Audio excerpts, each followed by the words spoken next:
Hello, welcome back to my channel. हम कर रहे थे class 6 NCERT and that too social science. तो देखो, हम कर रहे थे ज्योग्राफी। तो आज हम करेंगे chapter second, that is globe latitudes and longitudes. अब फटाफट से कुछ बेसिक टर्म्स कर लेते हैं। The first one is axis. Axis एक ऐसी इमेजिनरी लाइन होती है जिसके अराउंड हमारा अर्थ रोटेट करता है एंड वो भी इन अ टिल्टेड मैनर, थोड़ा सा टिल्ट होके अपनी ही एक्सिस पे अर्थ रोटेट करता है। एक्सिस क्या होती है? ये नॉर्थ पोल से स्टार्ट होकर साउथ पोल तक जाती है from the centre of the earth. ठीक है। एंड हमारा अर्थ मूव कैसे करता है? From west to east. Equator हमारी अर्थ को सेंटर से 2 इक्वल पार्ट्स में डिवाइड कर देते हैं। ठीक है। और जो अर्थ के नॉर्थ में होगा वो नॉर्दर्न हेमिस्फेयर कहलाएगा और जो साउथ में होगा वो सदर्न हेमिस्फेयर होगा। ठीक है। अब पोल्स क्या होते हैं? जो अर्थ की एक्सिस होती है, इसके जो एंड पॉइंट्स होते हैं ना, इसको हम पोल्स कहते हैं। ये नॉर्थ पोल हो जाएगा और ये होता है साउथ पोल। ठीक है। लैटिट्यूड्स कौन सी लाइंस होती हैं? लैटिट्यूड वो लाइंस होती है जो हॉरिजॉन्टल लाइंस होती हैं और ये एक दूसरे के पैरेलल रहती हैं, मतलब ये कभी इंटरसेक्ट नहीं करती हैं। ठीक है। और इसी के अपोजिट होती है लॉन्गिट्यूड्स, जो कि ऐसे स्ट्रेट लाइंस होती हैं, वर्टिकल लाइंस होती हैं और ये पोल्स पे जाकर इंटरसेक्ट करती हैं। और जो लॉन्गिट्यूड्स होती हैं ये इक्वल लेंथ की होती हैं। ठीक है। इनका साइज डिक्रीज नहीं होता, बट इनके बीच का डिस्टेंस डिक्रीज होते जाता है जैसे ही ये पोल्स की तरफ बढ़ती जाती हैं। तो जैसा कि हमें दिख भी रहा है कि जैसे जैसे पोल्स की तरफ आ रही है, इनके बीच का ये जो डिस्टेंस है ये कम होता जा रहा है ना। बट जो लैटिट्यूड्स होती हैं ये इनका डिस्टेंस कम नहीं होता, बट ये डिफरेंट डिफरेंट लेंथ्स की होती हैं। तो इससे हमारा ये लैटिट्यूड्स एंड लॉन्गिट्यूड भी कवर हो गया। अब देखो, हमारा अर्थ जैसा कि हमने किया था वेस्ट से ईस्ट की तरफ रोटेट करता है ना। और ये है आपकी अर्थ की एक्सिस, ये आपका नॉर्थ पोल है and this is your south pole. अगर मैं इसके बीच में से एक लाइन ड्रॉ कर दूंगी, ये हो जाएगा आपका इक्वेटर। ठीक है।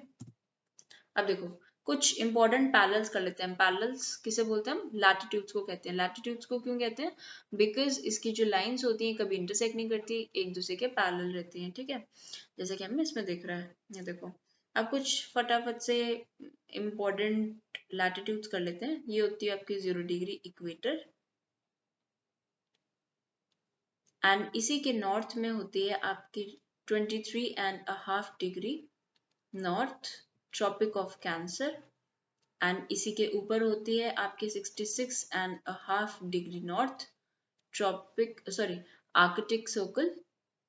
एंड 0 डिग्री इक्वेटर के साउथ में होती है आपकी 23.5 degree south, tropic of capricorn.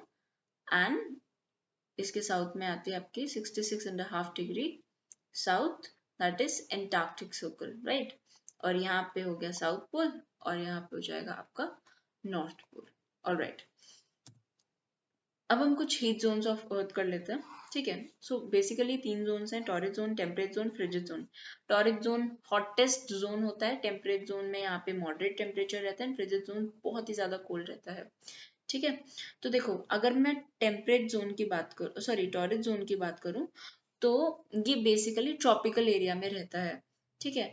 And यहाँ पे डायरेक्ट सनरेज पड़ती हैं। ये जितनी भी ट्रॉपिक ऑफ कैंसर से लेकर ट्रॉपिक ऑफ कैप्रिकॉन तक जो लैटिट्यूड्स हैं, इनके बीच में जितनी भी लैटिट्यूड्स हैं, एटलीस्ट इन पर पूरे साल में एक बार तो डायरेक्ट सनरेज पड़ती ही पड़ती हैं। ठीक है। तो ये वाला जो एरिया है ये मैक्सिमम हीट रिसीव करता है और इस वजह से इसको टॉरिड जोन कहते हैं। क्या कहते हैं इसे? Torrid zone. अब देखो, जो टेम्परेट जोन होता है यहाँ पे बहुत मॉडरेट टेम्परेचर रहता है। तो आर्कटिक सर्कल से लेकर जो ट्रॉपिक ऑफ कैंसर वाला एरिया है और साउदर्न रीजन में ट्रॉपिक ऑफ कैप्रिकॉन से लेकर एंटार्क्टिक सर्कल वाला जो एरिया है, ये टेम्परेट जोन होता है, जैसा कि यहाँ पे मेंशन्ड है।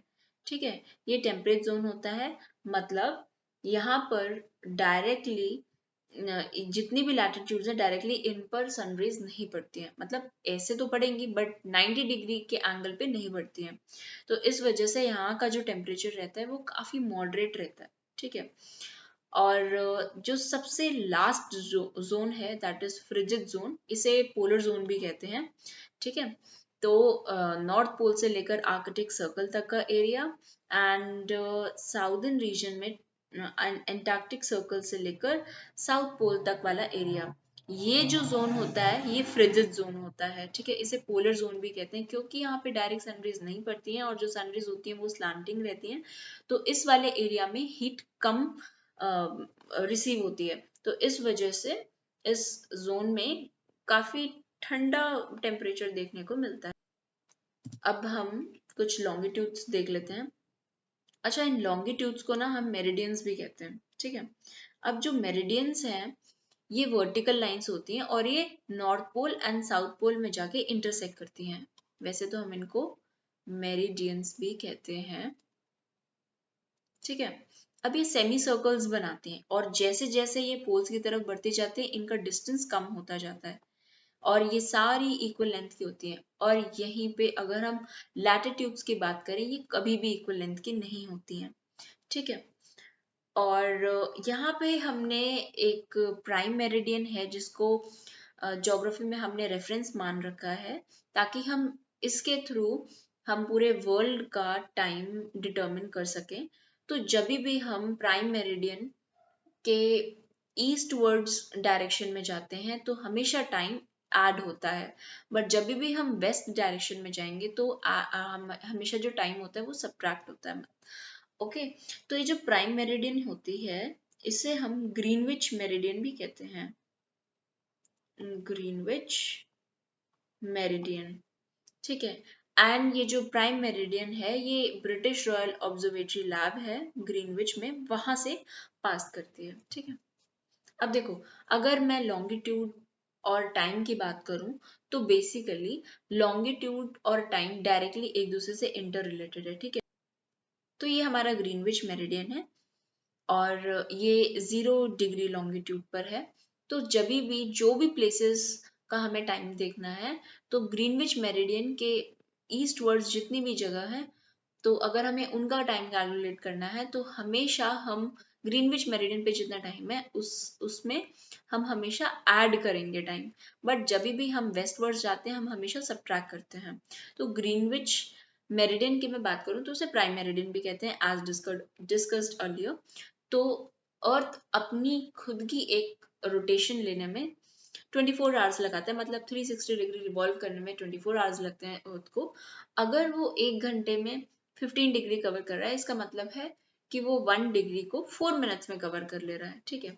और इसका हम एग्जाम्पल भी लेते हैं। फॉर एग्जाम्पल, अगर दोपहर के 12 बज रहे हों, 15 डिग्री ईस्ट का टाइम जानना है तो हम क्या करेंगे, हमें पता है कि 15 डिग्री कवर करने में 1 आवर लगता है, तो अगर ग्रीनविच पे 12 बज रहे हैं तो हम उसमें 1 आवर ऐड कर देंगे, दैट मीन्स 1 PM। तो ऐसे हम टाइम को कैलकुलेट करते हैं। आगे वाली क्लासेस में हम इसको डिटेल में पढ़ेंगे।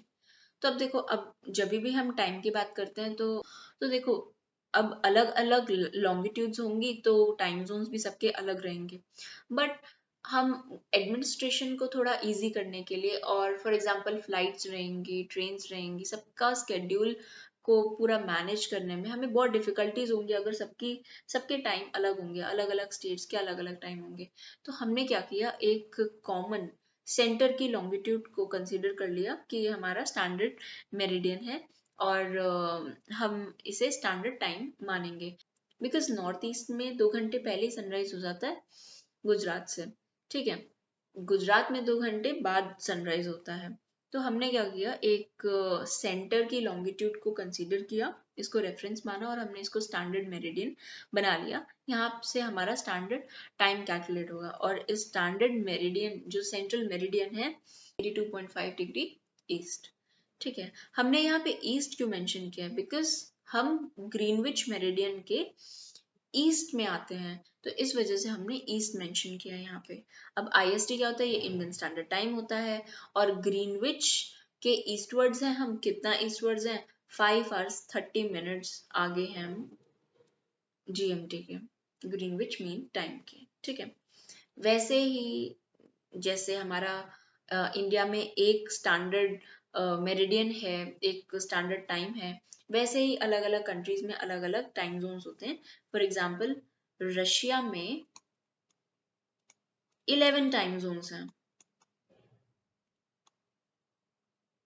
एंड हमारा अर्थ 24 टाइम जोन्स में डिवाइडेड है, ठीक, और हर जोन 15 डिग्री को कवर कर रहा है, ठीक है।